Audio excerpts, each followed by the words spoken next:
Doctor Jagdish સખિયાનું કહેવું એમ છે કે કાઉન્સિલે કોઈ પણ જાતની અમારી વાત સાંભળ્યા વગર એક તરફી નિર્ણય કર્યો છે.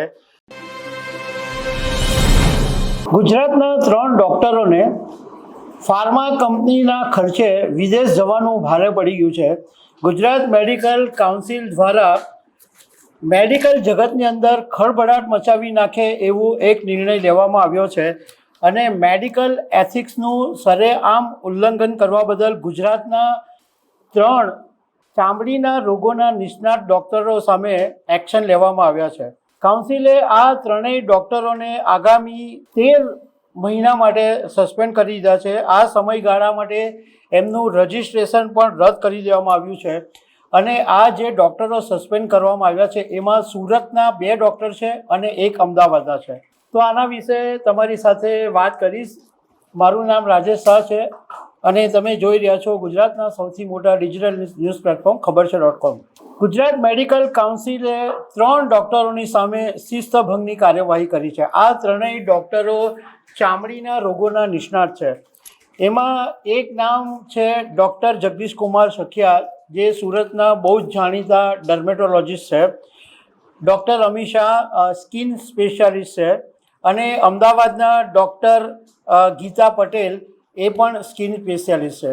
આ 3 ડૉક્ટરોને 13 મહિના માટે સસ્પેન્ડ કરી દેવામાં આવ્યા છે અને એમનું રજિસ્ટ્રેશન પણ રદ કરી દેવામાં આવ્યું છે. હવે આ મુદ્દો શું છે? શું કામ ગુજરાત મેડિકલ કાઉન્સિલે આટલું આકરું પગલું લીધું અને એમને સસ્પેન્ડ કર્યા? તો એનું કારણ એવું છે કે વિદેશ પ્રવાસના ફંડિંગ સાથે આ કેસ જોડાયેલો છે અને આ 3 તબીબો છે એ વર્ષ 2014 અને 2024 દરમિયાન ફ્રાન્સના પેરિસની અંદર એક બહુ જ પ્રતિષ્ઠિત ગણાતી ઇન્ટરનેશનલ મેડિકલ કોન્ફરન્સની અંદર ભાગ લેવા માટે ગયા હતા અને આ આંતરરાષ્ટ્રીય પ્રવાસ દરમિયાન એર ટિકિટ, લક્ઝુરિયસ હોટલ, મોંઘો જમવાનો ખર્ચ, તમામ ખર્ચ એક એબીબી હેલ્થકેર ઇન્ડિયા એ ઉઠાવ્યો હતો અને આ કંપની મલ્ટીનેશનલ અને બાયોટેક કંપની છે અને સાથે સાથે જે પાર્ટિસિપન્ટ હતા એ દરેકને 1-1 લાખ રૂપિયા પણ આપવામાં આવેલા હતા. હવે ગુજરાત મેડિકલ કાઉન્સિલનો બહુ જ કડક નિયમ છે કે કોઈ પણ registered doctor pharma medical device કે બાયોટેક કંપની પાસેથી કોઈ પણ પ્રકારની સ્પોન્સરશિપ, મોંઘી ભેટ સોગાદો, આર્થિક લાભ કે પ્રવાસની ટિકિટનો લાભ મેળવી શકે નહીં. કાઉન્સિલનું માનવું છે કે કંપનીઓ દ્વારા ડૉક્ટરોને આવી સુવિધા આપીને પોતાની પ્રોડક્ટ પ્રમોટ કરવાનો એક મોટો ખેલ ચાલે છે, કારણ કે કંપની એમને એમ તો કઈ ડૉક્ટરોની પાછળ ખર્ચો કરવાની નથી. જ્યારે ડૉક્ટરોની પાછળ આટલો ખર્ચો કરે તો ડૉક્ટરો પછી પ્રિસ્ક્રિપ્શનમાં એ જ કંપનીની લખે એવો એક મોટો ખેલ ચાલે છે એવું કાઉન્સિલનું માનવું છે. અને કાઉન્સિલ આને બહુ જ ગંભીર આચાર સંહિતાનો ભંગ ગણે છે અને આ કેસમાં જ્યારે ગુજરાત મેડિકલ કાઉન્સિલને એવું લાગ્યું કે નિયમોનો ભંગ કરવામાં આવ્યો છે એટલે આકરા પગલાં લેવામાં આવ્યા છે. જીએમસીના આદેશને પગલે ડૉક્ટર જગદીશ સખિયા, ડૉક્ટર અમીશા અને ડૉક્ટર ગીતા પટેલ દેશમાં ક્યાંય પણ 13 મહિના સુધી ડૉક્ટર તરીકે પ્રેક્ટિસ કરી શકે નહીં. તેઓ પોતાના ક્લિનિક કે હોસ્પિટલ પર ડૉક્ટર તરીકેનું બોર્ડ પણ લગાવી શકે નહીં, તેમજ તબીબી વ્યવસાય સંબંધિત કોઈ પણ કાનૂની અધિકારનો દાવો કરી શકે નહીં. 13 મહિના પૂરા થાય એ પછી ફરીથી રજિસ્ટ્રેશન કરાવી શકે અને પોતાની મેડિકલ પ્રેક્ટિસ શરૂ કરી શકે. હવે આ જે ફ્રાન્સમાં જે આંતરરાષ્ટ્રીય કોન્ફરન્સ હતી એમાં 9 રાજ્યોના 30 જેટલા હેલ્થકેર પ્રોફેશનલ્સને લઈ જવામાં આવ્યા હતા. હવે આમાં ડૉક્ટર જગદીશ કુમાર સખિયાની સામે જે એક્શન લેવામાં આવ્યા છે તો સખિયા બહુ જ જાણીતી હસ્તી છે અને પોતે ચામડીના રોગોના સંગઠન IADVLના ગુજરાત ચેપ્ટરના પ્રમુખ છે અને આગામી આંતરરાષ્ટ્રીય કોન્ફરન્સ ડર્માકોન 2027ના ઓર્ગેનાઇઝિંગ સેક્રેટરી છે. ડૉક્ટર સખિયાનો હમણાં તાજેતરમાં IPO પણ ગયો અને તેઓ ગુજરાતની અંદર ચામડીને રિલેટેડ એક મોટી યુનિવર્સિટી બનાવવાની પણ એમણે વાત કરેલી છે. એમની સુરતમાં, અમદાવાદમાં, પાલનપુરમાં, દુબઈની અંદર સ્કિન ક્લિનિકની મોટી ચેઇન ચાલે છે.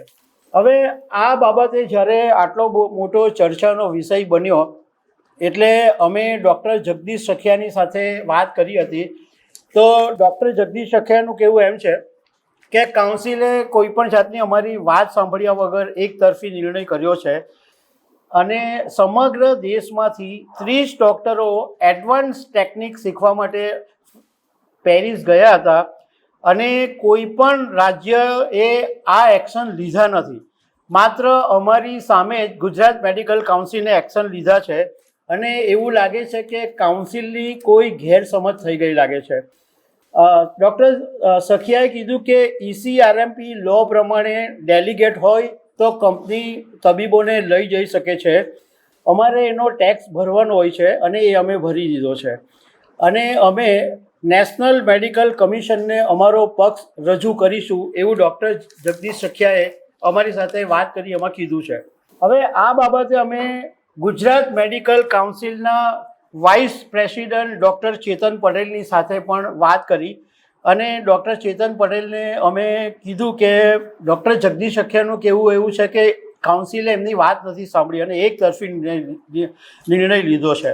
તો ડૉક્ટર ચેતન પટેલે કીધું કે ગુજરાત મેડિકલ કાઉન્સિલ એટલે એક પ્રકારની કોર્ટ જેવું છે અને એ કોર્ટની અંદર કોઈ પણ બંને પક્ષોની વાત સાંભળ્યા પછી જ કાઉન્સિલ ચુકાદો આપે છે અને ડૉક્ટર જગદીશ સખિયાને પણ પક્ષ રજૂ કરવાની તક આપવામાં આવેલી. એમને થોડા દિવસો પહેલાં લેટર લેખિતમાં જાણ પણ કરવામાં આવેલી હતી અને બધી જ બાબતોના સાંભળ્યા પછી કાઉન્સિલે નિર્ણય લીધો છે.